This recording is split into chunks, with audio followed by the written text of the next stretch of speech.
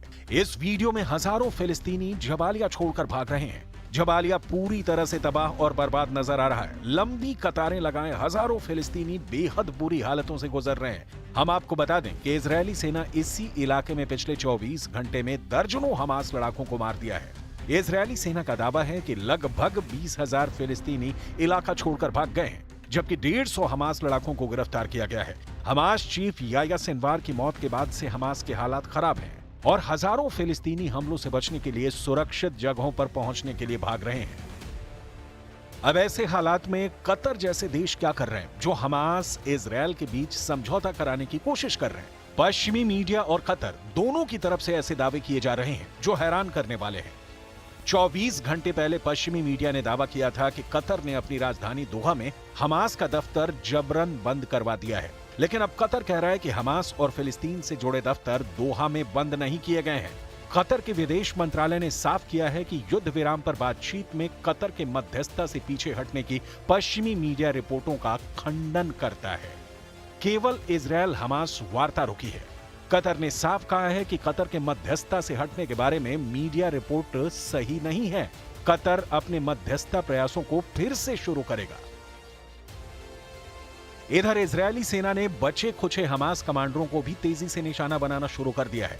कुछ रिपोर्ट्स में यह दावा किया जा रहा है कि ट्रंप बहुत जल्द बंधकों की रिहाई को लेकर हमास के ठिकानों पर बड़े और घातक हमले इजरायली सेना के साथ मिलकर कर सकते हैं।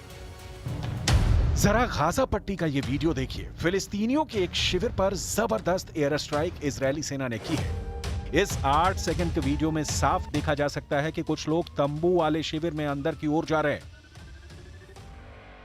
तभी एक मिसाइल उनके ऊपर आकर गिरती है और मौके पर मौजूद हमास के लड़ाके मारे जाते हैं। हम आपको एनिमेशन के जरिए पूरी खबर समझा देते हैं क्यों तुर्की हमास के कमांडरों के मारे जाने से नाराज है और इजरायल ने कैसे हमास के 3 कमांडरों को मार डाला है। दावों के मुताबिक जिस वक्त हमास के 3 कमांडर गाजा पट्टी के अल मवासी शिविर में मौजूद थे, ठीक उसी वक्त इजरायली सेना ने अल मवासी शिविर पर हमला कर दिया।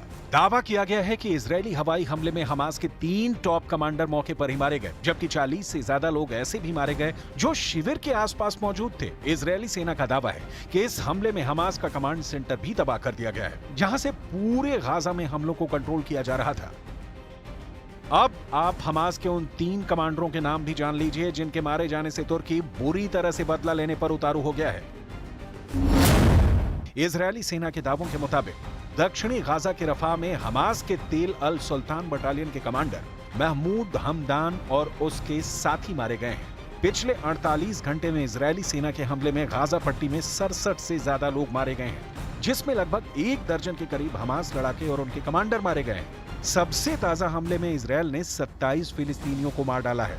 खान यूनुस की एक इमारत में 13 लोग मारे गए हैं। इजरायली हमलों से सुरक्षित माने जाने वाले अल मवासी कैंप में इजरायली सेना ने सबसे भीषण हमले किए हैं। दावा किया गया है कि इजरायली सेना के इस हमले में हमास की हवाई इकाई के प्रमुख समर इस्माइल खादर अबू दक्का, हमास के सैन्य खुफिया मुख्यालय के प्रमुख ओसामा ताबेश और हमास के एक टॉप कमांडर अयमान मबौह को मार दिया गया है।